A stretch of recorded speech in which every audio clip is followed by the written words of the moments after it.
ಭೂತಾರಾಧನೆಯ ಕಥನವನ್ನು ಋಷಭ್ ಶೆಟ್ಟರು ತುಂಬ ಚೆನ್ನಾಗಿ ತನ್ನ ಕಮರ್ಷಿಯಲ್ ಉದ್ದೇಶಕ್ಕೆ ಬಳಸಿಕೊಂಡು ಯಶಸ್ವಿಯಾಗಿದ್ದಾರೆ.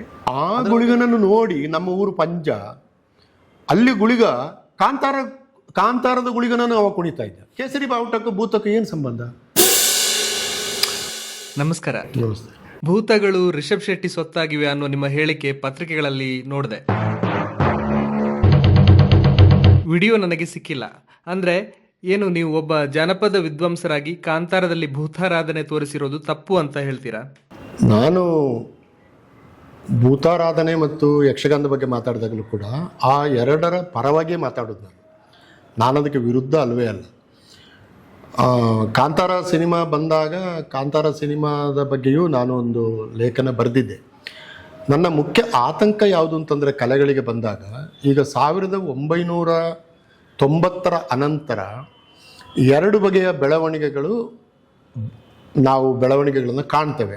ಒಂದು, ಈ ಹಿಂದುತ್ವದ ಬೆಳವಣಿಗೆ ಜಾಸ್ತಿ ಆಗ್ತಾ ಹೋದ ಹಾಗೆ ಅದು ಈ ಸ್ಥಳೀಯ ಸಂಸ್ಕೃತಿಗಳನ್ನು ಸಂಪೂರ್ಣವಾಗಿ ಆಕ್ರಮಿಸಿಕೊಂಡು ಬಹುಮಟ್ಟಿಗೆ ಆಪೋಹ ತೆಗೆದುಕೊಂಡಾಗೆ ಕಾಣ್ತದೆ. ಅದು ಈಗ ದಕ್ಷಿಣ ಕನ್ನಡ ಜಿಲ್ಲೆಯ ಭೂತಾರಾಧನೆಯಲ್ಲಿ ಎಲ್ಲಿ ಭೂತಾರಾಧನೆ ನಡೀತದೆ ಅಲ್ಲಿಗೆ ಹೋಗುವ ಗೇಟ್ನಲ್ಲಿ ಹಾಕುವ ದೊಡ್ಡ ದೊಡ್ಡ ಬ್ಯಾನರ್ಗಳನ್ನು ನೋಡಿದರೆ ಅದು ವಿಶ್ವ ಹಿಂದೂ ಪರಿಷತ್ತಿನ ಮತ್ತು ಧಾರ್ಮಿಕ ಸಂಘಟನೆಗಳ ಪ್ರಚಾರದ ಮಾಹಿತಿಗಳಾಗಿ ಕಾಣ್ತದೆ. ಆಮೇಲೆ ಭೂತ ನಡಿವಲ್ಲಿಗೆ ಹೋದರೆ ಅಲ್ಲಿ ಕೇಸರಿ ಧ್ವಜಗಳು, ಆಮೇಲೆ ಕೇಸರಿ ಧ್ವಜ ನಡುವ ಯುವಕರು ಇವರೆಲ್ಲ ಬಂದು ಭೂತಾರಾಧನೆಯನ್ನು ಧಾರ್ಮಿಕ ಆವರಣ ತನ್ನ ವಶಕ್ಕೆ ತೆಗೆದುಕೊಂಡ ಹಾಗೆ ಕಾಣ್ತದೆ. ಯಕ್ಷಗಾನದ ವಿಷಯ ಇಲ್ಲಿ ಬೇಡ. ಇದು ಬಹಳ ಸಹಜವಾದ ಬೆಳವಣಿಗೆ. ಯಾಕೆಂತಂದರೆ 92ರ ಅನಂತರ ಮಾರುಕಟ್ಟೆ ಕೇಂದ್ರಿತವಾದ ಅರ್ಥವ್ಯವಸ್ಥೆ ಬೆಳೆದಾಗ ಸ್ಥಳೀಯ ಸಂಸ್ಕೃತಿಗಳನ್ನು ಮಾರುಕಟ್ಟೆಗೆ ಒಗ್ಗಿಸುವ ಕೆಲಸವನ್ನು ಭಾಳ ದೊಡ್ಡದಾಗಿ ಮಾಡಲಾಯಿತು. ರಾಜಸ್ಥಾನದ ಅನೇಕ ಜನಪದ ಹಾಡುಗಳನ್ನು ಹಿಂದಿ ಸಿನಿಮಾ ತೆಗೆದುಕೊಂಡು ಕೋಟ್ಯಾಂತರ ರೂಪಾಯಿಯನ್ನು ಸಂಪಾದಿಸಿದ. ಆ ಕಲಾವಿದರು ಹಾಗೆ ಉಳಿದ್ರಲ್ಲಿ. ಇದು ತುಳುನಾಡಿನಲ್ಲಿ ಅಷ್ಟಾಗಿ ನಡೆಯಲಿಲ್ಲ. ಯಾಕಂದರೆ ತುಳುವಿನ ಭೂತಾರಾಧನೆಯನ್ನಾಗಲಿ, ಯಕ್ಷಗಾನವನ್ನಾಗಲಿ ನಾಟಕದವರು ಬಳಸಿಕೊಂಡದ್ದಾಗಲಿ ಅಥವಾ ಸಿನಿಮಾದವರು ಬಳಸಿಕೊಂಡದ್ದಾಗಲಿ ತುಂಬ ದುರ್ಬಲವಾಗಿತ್ತು. ಅದು ಪರಿಣಾಮಕಾರಿಯಾಗಿ ಬಂದಿರಲಿಲ್ಲ. ಆದರೆ ಅದನ್ನು ಅತ್ಯಂತ ಪರಿಣಾಮಕಾರಿಯಾಗಿ ಬಳಸಿಕೊಂಡಿದ್ದು ಋಷಭ್ ಶೆಟ್ಟರು. ಕಾಂತಾರ 1 ಮತ್ತು ಕಾಂತಾರ 2ರಲ್ಲಿ ಬಳಸಿಕೊಂಡರು.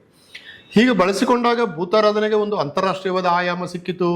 ಅದೆಲ್ಲವೂ ಸರಿ. ಆದರೆ ನನ್ನ ದೃಷ್ಟಿಯಿಂದ ಹಾಗೆ ಮಾಡಿದಾಗ ಸ್ಥಳೀಯವಾಗಿದ್ದಂಥ ಸ್ಥಳೀಯ ಧಾರ್ಮಿಕ ಸಂಪ್ರದಾಯಕ್ಕೆ ಒಳಪಟ್ಟಂಥ ಭೂತಾರಾಧನೆ ಜಾಗತಿಕ ಮಾರುಕಟ್ಟೆಗೆ ತನ್ನನ್ನು ಒಗ್ಗಿಸಿಕೊಂಡಿತ್ತು ಅಂತ ಅರ್ಥ. ಅದು ಜಾಗತಿಕ ಮಾರುಕಟ್ಟೆಗೆ ಅದರಿಂದಾಗ ಹಣ ಬರ್ತದೆ, ಅದನ್ನು ಮಾಡುವವನಿಗೆ ಹಣ ಬರ್ತದೆ.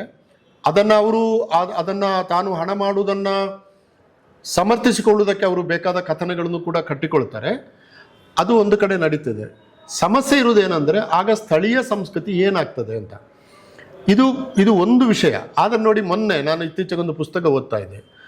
ಈಗ ಬಬ್ಬರಿ ಅಂತ ಒಂದು ಭೂತ ಇದೆ. ಅದರ ಬಬ್ಬರಿಯನ ಅಪ್ಪ ಸುಲಕಲ್ಲ ಮುರವ ಬ್ಯಾರಿ, ಅಮ್ಮ ಫಾತಿಮಾ. ಭಾಳ ಸ್ಪಷ್ಟವಾಗಿದೆ, 7 ಮಗು. ಆದರೆ ಮೊನ್ನೆ ಒಂದು ಪುಸ್ತಕ ಓದ್ತಾ ಇದ್ದೆ ನಾನು. ಬಬ್ಬರಿಯ ನನ್ನ ಹೆಸರು ಕೂಡ ಇದೆ ಅದರಲ್ಲಿ. ಬಬ್ಬರಿಯ ಎಂಬುದನ್ನು ಇವರು ಕೆಲವರು ಮುಸಲ್ಮಾನ ಎಂದು ಹೇಳುತ್ತಾರೆ. ಇದು ತಿಳುವಳಿಕೆ ಇಲ್ಲದೆ ಹೇಳಿದ ಮಾತುಗಳು. ಬಬ್ರು ವಾಹನನ ಅವತಾರ ಎಂದು ನಮಗೆ ತಿಳಿದು ಬಂದಿದೆ ಅಂತ ಅವರು ಬರೀತಾರೆ. ಈಗ ಏನಾಯಿತು, ಒಂದು ಮುಸ್ಲಿಂ ದೈವವನ್ನು ಹಿಂದುವನ್ನಾಗಿಸುವುದಕ್ಕೆ ಬೇಕಾದಂಥ ಒಂದು ಕಥನವನ್ನು ಕಟ್ಟಲಾಯಿತು. ಈಗ ಅಂಥ ಕಥನ ತಪ್ಪು ಅಂತ ಹೇಳಿದರೆ ನಮ್ಮ ಮೈ ಮೇಲೆ ಇರಿಬಿಡ್ತಾರೆ. ನಿನಗೇನು ಗೊತ್ತು ಅಂತ ಮೈ ಮೇಲೆ ಇರಿಬಿಡ್ತಾರೆ. ನಾವು ಎಳವೆಯಲ್ಲಿ ಕಂಡದ್ದು, ಎಳವೆಯಲ್ಲಿ ಅನುಭವಿಸಿದ್ದು, ಅಂದರೆ ಅದು ಹಾಗೆ ಇರಬೇಕು ಅಂತ ಅಲ್ಲ ಹೇಳೋದು ನಾನು. ಆದರೆ ಹೀಗೆ ಇತ್ತು ಅಂತ ಹೇಳೋದು ಕೂಡ ಅಪರಾಧವಾಗಿರುವ ಸ್ಥಿತಿಯಲ್ಲಿ ಬಂದಿದೆ. ಹಾಗಾಗಿ ನಾನು ಭೂತಾರಾಧನೆಯನ್ನು ಅದು ಋಷಭ್ ಶೆಟ್ಟಿಯವರ ಕೈವಶವಾಗಿದೆ ಅಂತಂದಾಗ ಋಷಭ್ ಶೆಟ್ಟಿಯವರ ಪರ್ಸನಲ್ ಆಗಿ ಅಲ್ಲ, ಅವರು ನನ್ನ ಒಳ್ಳೆಯ ಸ್ನೇಹಿತರು. ಅವರ ಬಗ್ಗೆ ನನಗೆ ಭಾಳ ಪ್ರತಿಭಾಶಾಲಿ, ಕರಾವಳಿಯಿಂದ ಬಂದವರು, ಅದೆಲ್ಲ ಹೌದು. ಆದರೆ ಕಲೆ ಜಾಗತೀಕರಣಕ್ಕೆ ಒಳಪಟ್ಟಾಗ ಹೇಗೆ ಅದು ಒಂದು ಮಾರುಕಟ್ಟೆಯ ಸೊತ್ತಾಗಿ ಪರಿವರ್ತನೆ ಹೊಂದಿ ತನ್ನ ಮೂಲ ಸತ್ವದಿಂದ ದೂರ ಹೋಗ್ತದೆ ಅಂತ ಹೇಳೋದು ಸ್ಪಷ್ಟ ಆಗ್ತದೆ. ನೋಡಿ, ನಿಮಗೆ ಗೊತ್ತಿದೆ, ಇಲ್ಲಿ ಬೆಂಗಳೂರು ಲಿಟರರಿ ಫೆಸ್ಟಿವಲ್ ಆಯಿತು, ಬೆಂಗಳೂರು ಹಬ್ಬ ಆಯಿತು. ಆವಾಗೆಲ್ಲ ನಾನು ಒಂದು ಕಾನ್ಸೆಪ್ಟನ್ನು ಮೂವ್ ಮಾಡಿದೆ. ಕರಾವಳಿಯ ಭೂತಾರಾಧನೆಯನ್ನು ಇಲ್ಲಿಯ ಜನಗಳಿಗೆ ತಿಳಿಸಿ ಹೇಳಬೇಕು. ಒಂದು 4-5 ಕಲಾವಿದರನ್ನ ಕರೆಯುವುದು, ಭೂತ ಕಟ್ಟುವುದು ಬೇಡ, ಆದರೆ ಭೂತದ ಪಾರ್ಧನ ಹೇಳಬೇಕು. ಅವರು ಭೂತಾರಾಧನೆಯಲ್ಲಿ ಬಳಸುವ ಸಂಗೀತ ವಾದ್ಯಗಳು ಹೇಗಿರ್ತವೆ ಅದರ ಹೇಳಬೇಕು. ಹೀಗೆಲ್ಲ ನಾನು ಪ್ರಯತ್ನ ಪಟ್ಟು ಅವ್ರು ಆಯಿತು, ಅವರಿಗೆ ಬಂದು ಹೋಗೋರಿಗೆ ಖರ್ಚೆಲ್ಲ ಕೊಡುವ, ಉಳ್ಕೊಳ್ಳಿಕ್ಕೆಲ್ಲ ವ್ಯವಸ್ಥೆ ಮಾಡುವ ಅಂತ ಹೇಳಿದ್ರೆ ಯಾವ ಕಲಾವಿದರು ಕೂಡ ಬರಲಿಲ್ಲ. ಅವ್ರು ಏನು ಹೇಳಿದ್ರು ಅಂದರೆ, ನಮ್ಮದು ಧಾರ್ಮಿಕವಾದ್ದು, ಇದನ್ನು ನಾವು ಬೆಂಗಳೂರಿನಲ್ಲಿ ಜನ ತಗೊಂಡು ಹೋಗಿ ನಾವು ಅದನ್ನು ಮಾರಾಟ ಮಾಡುವುದಿಲ್ಲ ಹಾಗೆ ಅಂತೆಲ್ಲ ಅವರು ಹೇಳಿದರು. ಅದು ಆಯಿತು, ಅದನ್ನು ಒಪ್ಪಿಕೊಳ್ಳೋಣ. ಹಾಗಾದರೆ ಭೂತಾರಾಧನೆಗೆ ಹೇಗೆ ಹೋದ್ರು ಇವರು? ಅದು ಸರಿ, ಸಿನಿಮಾಕ್ಕಾದಾಗ ಹೇಗೆ ಹೋಗಿದ್ರು ಅವರು? ಅಂದರೆ ಹೆಚ್ಚು ಹಣ ಸಿಗುವಾಗ ಸರಿಯಾ, ಕಡಿಮೆ ಹಣ ಸಿಕ್ಕಿದಾಗ ಸರಿ ಅಲ್ವಾ? ಈ ಧೋರಣೆ ಏನು ಮಾಡ್ತಂದರೆ ಕಲೆಯ ಮೂಲ ಉದ್ದೇಶವನ್ನು ಹಾಳು ಮಾಡಿ ಅದನ್ನು ಕಮರ್ಷಿಯಲೈಸ್ ಮಾಡೋದು ಅಂತ ಹೇಳ್ತೀವಲ್ಲ ಹಾಗೆ. ಹಾಗಾಗಿ ನನ್ನ ಆತಂಕ ಇರುವುದು ಭೂತಾರಾಧನೆಯನ್ನು ಒಂದು ಜಾಹೀರಾತಿನ ಕಮಾಡಿಟಿಯಾಗಿ ಕನ್ವರ್ಟ್ ಮಾಡೋದು ಬೇಡ ಅಂತ ಅಷ್ಟೇ.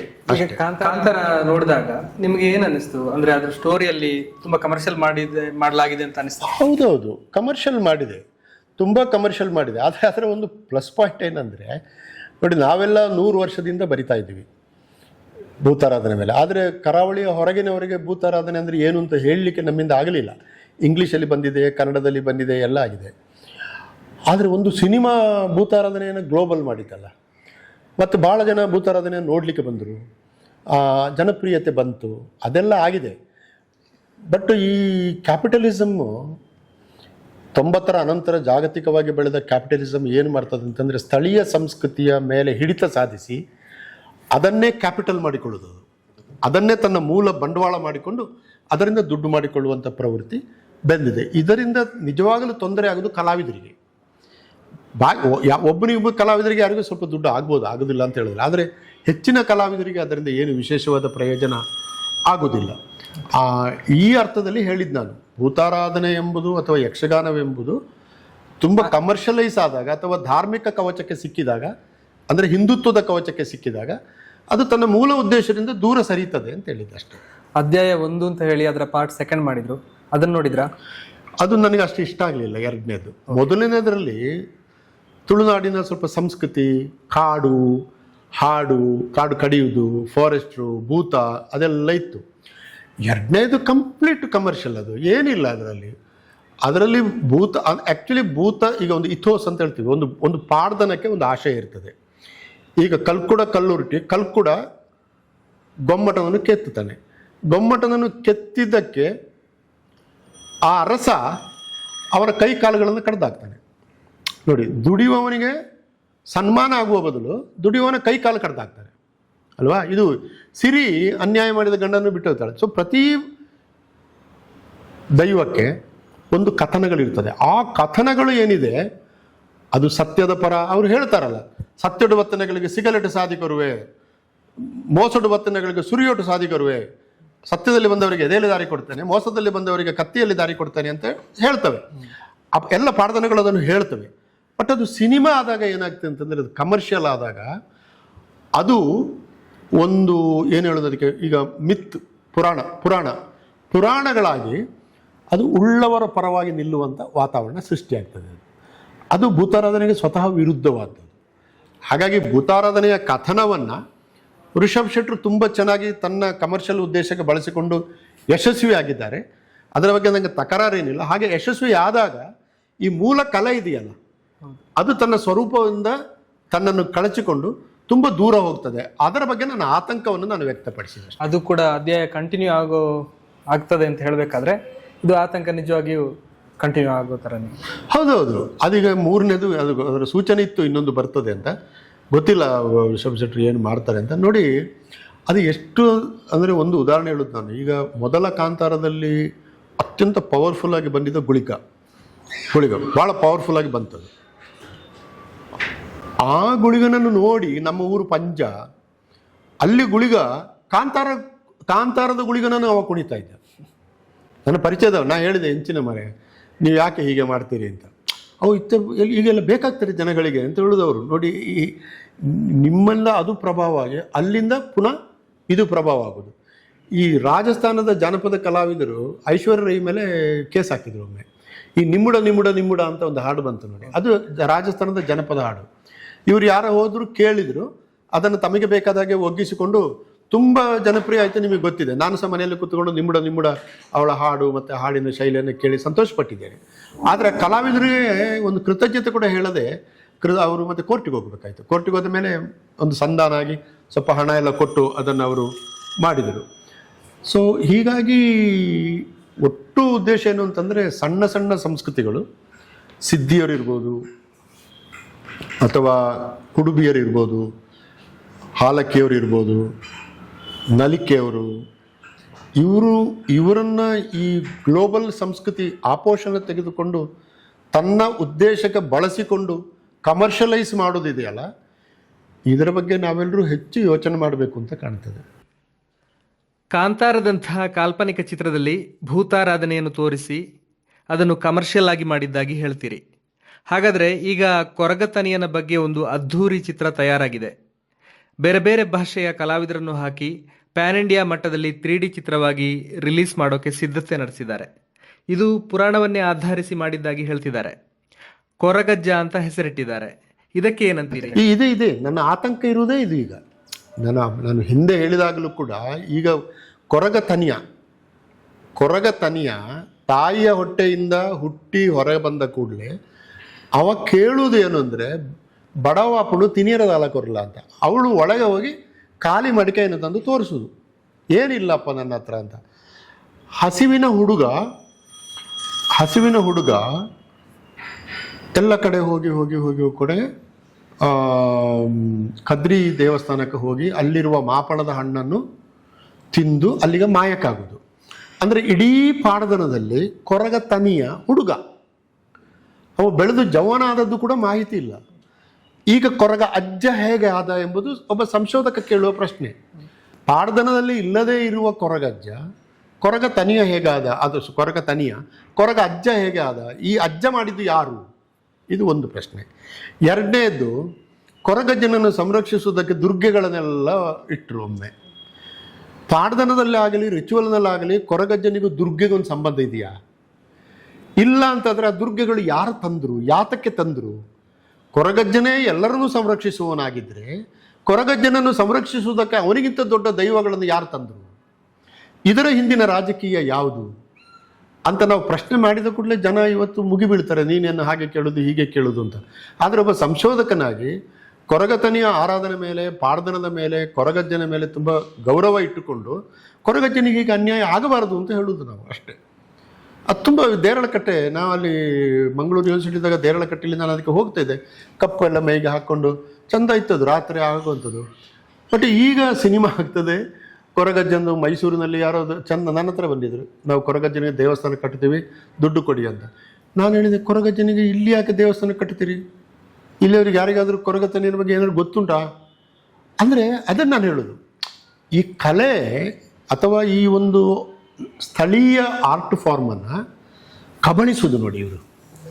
ಆಧುನಿಕ ಸಮಾಜ ಕಬಳಿಸುವುದು. ಏನಕ್ಕೆ ಕಬಳಿಸುವುದು?